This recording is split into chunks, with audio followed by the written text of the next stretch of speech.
Hi guys, welcome to my channel, Math for Teens. Today we're going to be taking a glimpse into the world of calculus and talking about the gradient. Now, some of you may have heard that the gradient is a vector, and what makes it special is that its components are the partial derivatives of a function. So I'll show you why this is important. I'll give you some insight behind why the gradient points in the direction of steepest ascent, and I'm also going to make some connections with machine learning. A vector is pretty much just an arrow. It's defined by its direction and its magnitude. A vector can also be expressed using the x component, how many x steps you take, and then how many y steps you take. So you have an x and a y component. If you were to walk this way and then this way, it would be the same thing as just walking along this vector. Next up, partial derivatives. Normally, when we take the derivative of a function, we're simply saying, if I take one infinitesimal step in the x direction, how much will y change? So it's kind of an extension from our secant line, which gives the average rate of change of a function, except the distance between these 2 points, x and x2, you make it 0, right? So if the difference is h, you take the limit as h approaches 0. So suddenly these points are becoming much, much closer until you're looking at the slope of the function at just x2. So you take the limit as h approaches 0 of f of x plus h, that's x2, minus f of x, that's our x, divided by h, right? So that's extending from just slope to slope at a single point. And that would answer our question of, if I took an infinitesimal step in the x direction, where is my function going? How will it change? And that's all and well for two-dimensional functions. But partial derivatives are used when you have, three-dimensional functions, four-dimensional functions, functions of many inputs. So let's say I had, erase this. So if I had f of x, and y, right? So now instead of just being a two-dimensional graph, I'm going to get a third axis in there. So let's say that this is x, this is y, and now this is z, right? So z equals f of x and y. So z is a point, and our input space takes two values, x and y.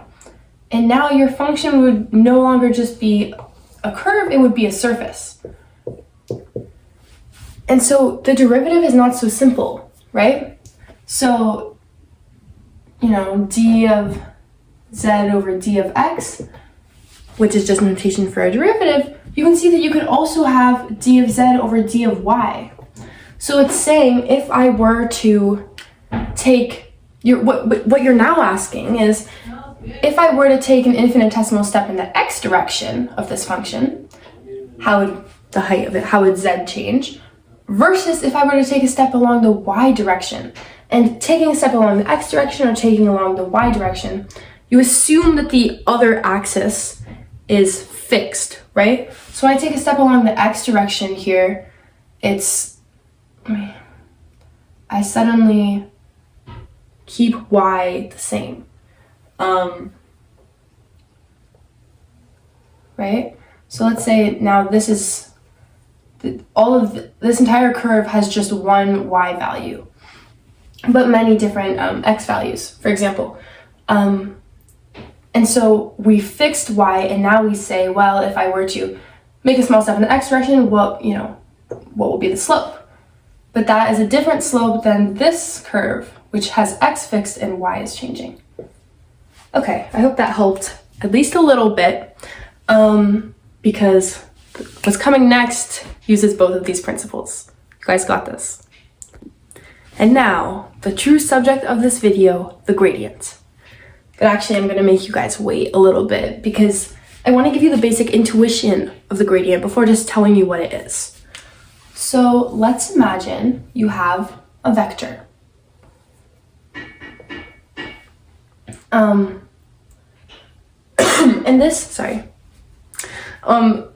this vector represents a step that you could take along a function, right? So remember that old function we had that was like a sheet or a surface? This vector is like looking in your input space, right? X and Y, and it's saying, if I were to take a step, well, that looks like it's in a whole other, but it's saying if I were to take a step along this vector inside of my input space, and then you would assume that once I get to this point, my function will have changed. So this space, it's your X and Y space. And this vector represents a change of your inputs. It's, if I took a step along this direction, I changed my inputs along this direction.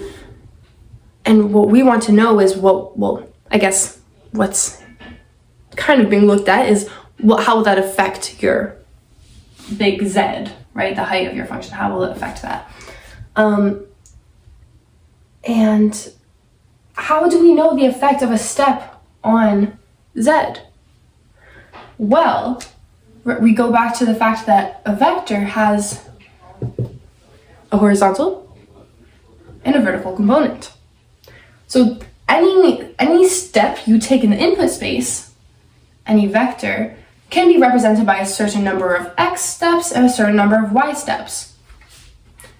And thus, if we know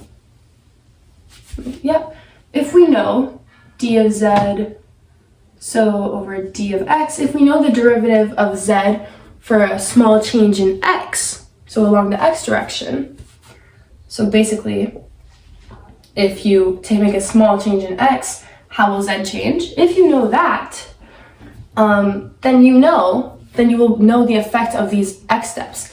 The effect of the x component of this vector, so the horizontal component of this vector, will be dz over d of x, how much a small change in x would affect the height, multiplied by the actual amount of change in x, right? If this is your change in x. So it's how sensitive is the function to a change in x, multiplied by the change in x. And that gives you how sensitive was the function to the actual change in x. How did this change in x affect our function? And then you're probably guessing it's the same thing for your vertical component, and it is. How do we know the effect of the vertical component of this step on our function? And that too just goes back to dz over d of y. So how sensitive is z to a small change along the y direction, an infinitesimal change along the y direction? And you multiply that by your change in y. So it's sorry, recovering from a cold. So it's the actual change in y multiplied by the sensitivity of z to a small change in y. And it gives you how much did the total change in y actually affect our z, if that makes any sense. Okay, so that means that, let's call this vector u. So that means that d of u for d of, opposite ordering. So that means that derivative of z along the direction u, along the u vector. So how much did, if you take a step along this vector, right, it points in a certain direction, because you can imagine you're not always going to be making small steps along the x direction simply, or just along the y direction. You might want to take a step in anywhere in the input space. So this is how you do it. You say it's the derivative of z for a small change, for a small step along our u vector. And we found that by finding the effect of the derivative along the small change in x and the small change in y that is inferred for this vector, right? So the x and y components of the vector. So the answer to this is what we just did earlier. So how much is z change for a small change along the x for our x step plus the change in z determined by our y step. Okay, but this operation, this is actually the dot product operation in short.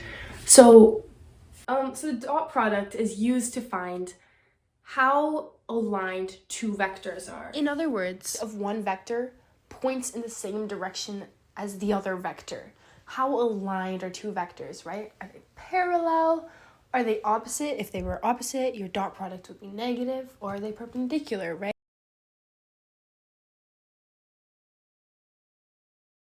It's basically a method of multiplying vectors though. And one thing that I find kind of cool about it is that it's actually at the basis of how we multiply numbers.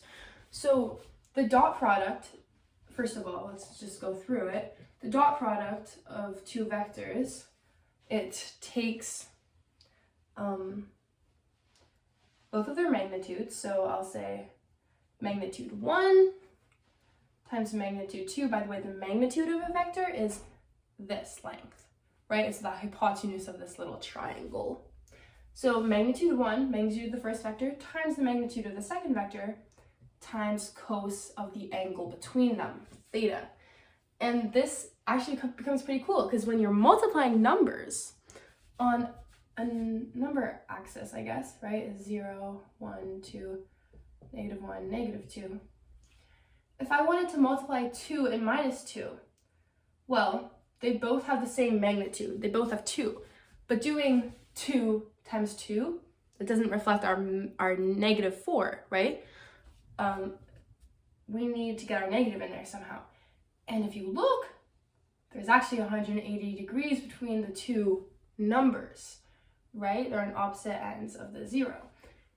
And so multiplying them is saying 2 times cos of 180. Cos of 180 is -1, so it's 2 times -1, which is -4. And that clicks with 2 times -2. Anyways, that's just a side note that I found kind of interesting.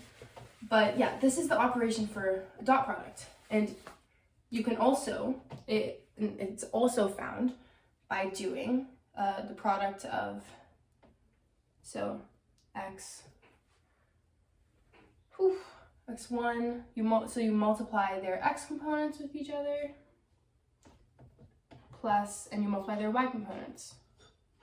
That's also the analogous operation, and that's what's happening here, kind of. Yeah, kind of. But that means that we can write this as with this notation also.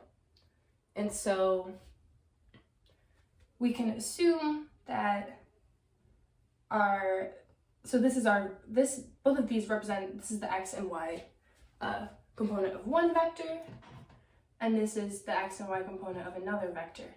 So that means that this here and this here, it's the x and y component of one vector, and then our change in x and our change in y, well, we know that's our vector u. So dz over d of u, theta, right, is equal to this vector, and then multiplied by the vector made of x, change in x and change in y, that's just u. It's just a random directional vector, and then times cos of theta, right? So, and I guess I should probably make sure that you know I'm talking about magnitude. I don't know if that's the notation for magnitude, but yes, I'm talking about the magnitude, so the length. When is this maximized? So now what I'm asking you is, when do you think that the effect of our u vector will have the maximum, will have the maximum amount of change for z? When will it maximize the change in z? And if the change in z is for a long, so if the change in z for a small step along our u direction is represented by this operation, right? So this vector made of partial derivatives, by the way, the gradient, multiplied by a directional vector u, which has x and y component, when will, and times cos of theta, the angle between the two vectors, when will the change along z be maximized? And it's when cos of theta is equal to 1, right? Cos of theta has amplitude 1, right? It can go between 1 and minus 1. So the maximum value it can take is 1. When is cos of theta equal to 1? When theta is equal to 0. So cos of 0, that means that the two vectors are literally superposed. There's no angle between them, right? There's no angle. They're the same vector. So they're the same vector. That means that the change in z is maximized along this vector. Exactly. So when this directional derivative is this vector, that's when the change along z is maximized. Okay, so erasing some things. Sorry, I'm getting a bit caught up in my thoughts. Yeah, so we know that change, sorry, just erasing this stuff to make some space. But anyways, so so dz over d along u is maximized when we take a step along this vector, dz over dx and dz over dy. So this is an important vector. When we take a step along this vector in our input space, a step along this vector u, it will maximize, and this is universal, it will maximize the change in our function, the total change in our function, right? So we should give a name to this vector. And what do you think we call it? We call it the gradient. As you can see, its components are the partial derivatives of z, our function. So that's kind of ties to what we were talking about at the beginning in my intro. Yeah, I hope that makes some sense to you guys. This kind of method of explanation really helped me understand it. So the next thing I want to talk about is just a quick look into why am I even talking about the gradient? Like, yes, when I take a step along our gradient vector, I will maximize the change in z. Where can I use this? And one thing that I have found really cool is neural networks. In fact, I've been a bit obsessed recently. And a neural network, to not go into it too deep, well, first of all, it has to do with machine learning, but it takes in an input and it will give you an output, right? So it will approximate a function. By the way, the thing that I find really cool about this method of machine learning is that if you want a machine to kind of know, if you give it a hand-drawn 3, and you say, well, give me the digit 3, can you link the 2? You never actually tell the computer when it sees a 3 to write a 3. You never tell it, this loop equals 3. You never explicitly tell it the result you want. That's what I find so cool. The computer will get there with calculus. Neural networks is basically just a huge calculus problem. And why do I say calculus? Because it uses the gradient. The way our computer will actually learn is computers don't start smart. Our neural network, don't want to go too deep in it, but they don't start smart. You can look it up, you'll see there's a whole algorithm of forward pass, and they'll give you'll say I wanted a 3, and they might give you a 5, and a 6, and a 7, right? So how do you get it to fix its ways? How do you correct it? And this is through gradient descent.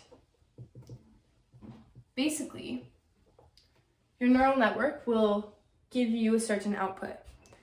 And you have an expected output. You have an output that you want. I wanted a 3, not a 5, 6, and a 7. So you take a loss function. You say, for example, a loss function can be like the output you got minus the output you wanted, right? And you can square it to get rid of negatives, for example. This loss function kind of gives you an approximate of how wrong is my computer, how bad is it at actually doing its job. I mean neural networks, not computer, but wow, this loss function is actually huge, right? It takes up like thousands of dimensions. Let's just say it took up 2. And just draw a parabola, and this parabola represents our loss function. If I wanted to minimize my loss, I would go to the point where the derivative is 0, right? Or go to the minima. But that's really not, don't ask me, but it doesn't work in neural networks. It doesn't work in these big functions, and it won't work a lot of the time in math. For these complex functions, we have to go a different route, and this is backpropagation. If I know that my gradient gives me the direction of steepest ascent, if I take my negative gradient, I also forgot to say, this triangle is the notation for a gradient. If I take my negative gradient, I will be going in the direction of steepest descent. And look here, I want to go down, right? And taking these steps in the direction of my gradient, in the direction of steepest descent, and what am I actually taking steps? What is changing? It's all the parameters of your neural network, which we call weights and biases. They're the things that you can actually change and optimize so that you minimize error. So you optimize them by changing them along this direction at a certain learning rate, and eventually you will get to a minimum loss function. But anyways, this whole process relies on gradient descent, which relies on understanding what a gradient is. Thanks so much for watching. If you feel like you want to join this math club, check out the link in the description, and I hope to see you next time.